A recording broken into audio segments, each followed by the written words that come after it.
How are tribes determined as a scheduled tribe? Tribes को ST status कब given किया जाता है? UT of Ladakh was created in August 2019. Union government given duty to National Commission for ST to recommend Ladakh's inclusion as a tribal area under the 6th schedule of the Constitution. It had recommended after careful consideration that the UT of Ladakh be brought under 6th schedule of the Constitution. Ladakh को 2019 में UT status given किया गया। National commission for ST ने लद्दाख को 6th schedule of the constitution के अंदर broad करने के लिए यहाँ पर रिकमेंडेशंस गिवन किए। What is the process of inclusion in ST list? किसी भी कम्युनिटी को एसटी लिस्ट में इंक्लूजन करने का क्या प्रोसेस होता है? First, state government recommendations are then sent to the Tribal Affairs Ministry, which reviews and send them to Registrar General of India for approval. National Commission for ST approved it, then sent to the Cabinet for final decision. सबसे पहले किसी particular community को ST status given करने के लिए state government को recommendations given करने होते हैं। इन रिकमेंडेशंस को फिर ट्राइबल अफेयर्स मिनिस्ट्री के पास सेंड किया जाता है। ट्राइबल अफेयर्स मिनिस्ट्री इनको रिव्यू करती है, देन इसको रजिस्ट्रार जनरल ऑफ इंडिया के लिए अप्रूवल के लिए सेंड किया जाता है। रजिस्ट्रार जनरल ऑफ इंडिया के बाद इसको NCST के बिफोर अप्रूवल के लिए गिवन किया जाता है। NCST अप्रूव करती है, देन इसको कैबिनेट के पास फाइनल डिसीजन के लिए भेजा जाता है। What is the status of scheduled tribe in India? India में शेड्यूल्ड ट्राइब्स का क्या स्टेटस है? As per census 1931, STs are termed as backward tribes living in the excluded and partially excluded areas. The Government of India Act of 1935 called for the first time for the representatives of backward tribes in provincial assemblies. Census 1931 जिसमें पहली बार caste based census कराया गया था। इस census के according ST को यहाँ पर डिफाइन किया गया है। एसटीज बैकवर्ड ट्राइब्स हैं जो कि excluded and partially excluded areas में लिविंग कर रही हैं। गवर्नमेंट ऑफ इंडिया एक्ट 1935 में फर्स्ट टाइम बैकवर्ड ट्राइब्स के लिए कुछ रिप्रेजेंटेटिव्स यहाँ पर प्रोविंशियल असेंबलीज में पहली बार सेलेक्ट किए गए। The constitution does not define the criteria for recognition of scheduled tribe till independence of India. India के इंडिपेंडेंस तक शेड्यूल्ड ट्राइब्स को रिकॉग्नाइज करने का कोई क्राइटेरिया डिफाइन नहीं किया गया था। However article 366 of the constitution only provide a process to define a scheduled tribe. Scheduled tribe means such tribes or tribal communities which are deemed under article 342 to be scheduled tribe for the purpose of this constitution. Constitution के article 366 के अंदर scheduled tribes को define करने के लिए process given किया गया है। इसमें लिखा हुआ है कि आर्टिकल 342 के अंदर जो भी एसटी डीम्ड किए गए हैं उन सभी ट्राइबल कम्युनिटीज को एसटी स्टेटस गिवन किया जाएगा। 342(1) The president after consultation with the governor specify the tribes or tribal communities as ST। 342 article के अंदर प्रोविजन किया गया है कि प्रेसिडेंट गवर्नर की कंसल्टेशन के बेस पर किसी भी कम्युनिटी को एसटी स्टेटस गिवन कर सकता है। The fifth schedule of the constitution lay out provision for administration and control of scheduled areas and scheduled tribe in state more than other than Assam, Meghalaya, Tripura and Mizoram. Constitution के 5th schedule के अंदर ये ले out किया गया है कि schedule areas and schedule tribe का एडमिनिस्ट्रेशन एंड कंट्रोल से रिलेटेड प्रोविजन 5th शेड्यूल के अकॉर्डिंग किया जाएगा। इसमें Assam, Meghalaya, Tripura and Mizoram state include नहीं है। The 6th schedule deal with the administration of the tribal areas in Assam, Meghalaya, Tripura and Mizoram. 6th schedule के अंदर आसाम, मेघालय, त्रिपुरा एंड मिजोरम के ट्राइबल एरियाज के एडमिनिस्ट्रेशन से रिलेटेड प्रोविजन किए गए हैं। What is 6th schedule of constitution? Constitution का 6th शेड्यूल क्या है? Special provision for 4 north eastern state of Assam, Meghalaya, Tripura and Mizoram. The 6th schedule contain special provision for the administration of tribal areas in 4 north eastern state of Assam, Meghalaya, Tripura and Mizoram. 6th schedule के अंदर north east के specially 4 state के लिए Assam, Meghalaya, Tripura and Mizoram के tribal areas के administration से related provision किए गए हैं। Provide for autonomous district council.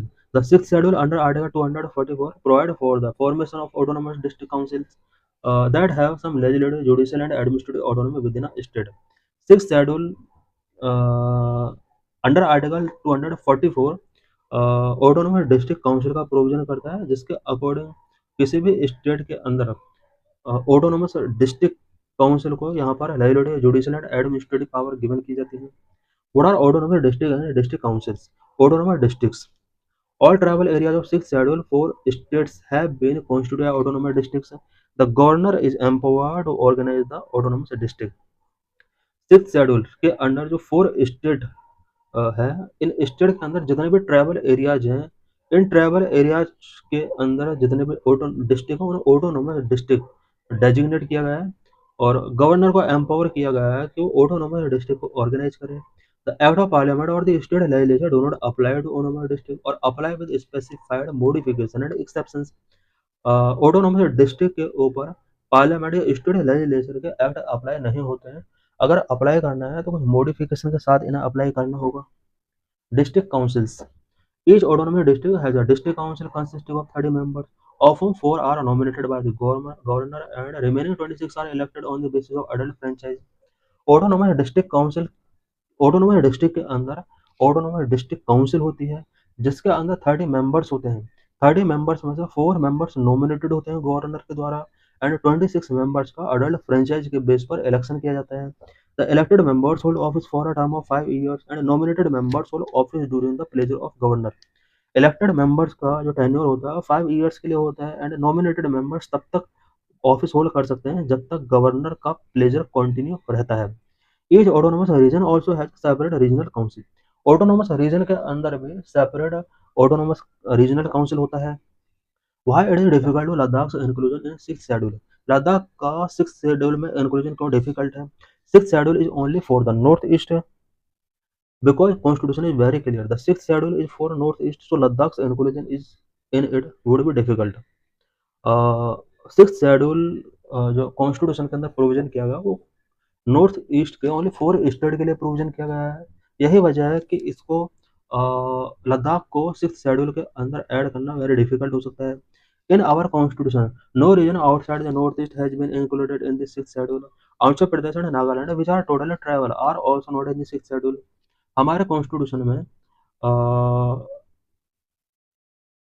4 state को छोड़कर नॉर्थ ईस्ट स्टेट का कोई भी रीजन सिक्स शेड्यूल के अंदर इंक्लूड नहीं किया गया।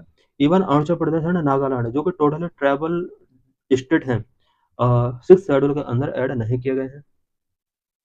Even in Manipur, which was predominantly tribal population, in some places the autonomous councils are not included in the sixth schedule. Manipur के अंदर भी ट्राइबल पॉपुलेशन जिन प्लेसेस पर है उन प्लेसेस की ऑटोनोमस काउंसिल को भी सिक्स शेड्यूल के अंदर ऐड नहीं किया गया है। Fifth schedule for tribal areas in the rest of the country there is fifth schedule. For state को छोड़कर कंट्री में जहां भी ट्राइबल एरिया है उन ट्राइबल एरियाज के एडमिनिस्ट्रेशन के लिए फिफ्थ शेड्यूल के अंदर प्रोविजन किए गए हैं। Need to amend the constitution. However, if a government to decide for including Ladakh in sixth schedule, it need to bring a bill to amend the constitution for this purpose. Government अगर लद्दाख को six schedule के अंदर include करने का decision taking करती है then constitution को amend करना होगा। कॉन्स्टिट्यूशन के अमेंड के बाद ही सिक्स शेड्यूल में लद्दाख को ऐड किया जा सकता है। Legal provisions to protect ST. STs को प्रोटेक्ट करने के लिए लीगल प्रोविजंस क्या क्या है कॉन्स्टिट्यूशन में? Number of protection of civil rights act 1955 against untouchability. Untouchability के अगेंस्ट भी एक राइट बना हुआ है, एक्ट है। Number of schedule caste and schedule tribe act 1989 SC ST act के नाम से भी इसको जाना जाता है। Number 3 provisions of panchayat extension to the schedule caste act 1996 PESA act के नाम से भी इसको जाना जाता है। इससे रिलेटेड नेक्स्ट आर्टिकल हम डिस्कस करेंगे। Schedule tribes and other traditional forest dwellers act 2006। What are various initiatives related to ST community? Tribe head, digital transformation of tribal schools, development of PVTGs, Pradhan Mantri Vandhan Yojana. What are various committees related to ST? Jagja Committee 2013, Bhuria commission 2002-2004, Lokpur committee 1965, national commission for ST NCST, constitutional provisions NCST establish under article 338 A, constitution के article 330 A के under NCST को provision किया गया है। The 89th constitutional amendment act 2003 separated the erstwhile joint commission for NCST and NCST. 89th constitutional amendment act 2003 में किया गया था national commission for SC and national commission for ST, इन्हें सेपरेट कर दिया गया। इससे पहले ये कमीशन एक हुआ करता था एससी और एसटी दोनों के लिए। What is the role of NCST? Works to protect and promote the interest of ST community, ST community के इंटरेस्ट को प्रमोट करने के लिए, प्रोटेक्ट करने के लिए वर्क करता है। Functions, it monitor welfare, address grievances and advice on development with specific focus on people of tribal community.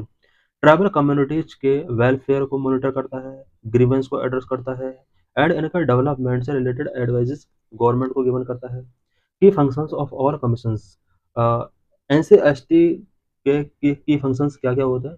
Number of inquiry and investigation, to inquire into the investigate matters relating to the safeguard provided for ST community, ST community के safeguard से related investigations and inquiry करने की power इसके पास होती है। Number of monitoring and implementation, to monitor the implementation of law policies and programmes for socio economic development and the prevention of atrocities, ST community के socio economic development के लिए and इनके अगेंस्ट एट्रोसिटीज को prevent करने के लिए law policy and programme जो भी है उन्हें इम्प्लीमेंट कराना है एंड मॉनिटर करना भी इसका वर्क है। Number 3 reporting, to report the governor और president on the functioning of this safeguard, ये जितने भी सेफ गार्ड हैं इन सेफ गार्ड के रिगार्डिंग गवर्नर या प्रेसिडेंट को रिपोर्ट करना भी एनसीएसटी का वर्क होता है।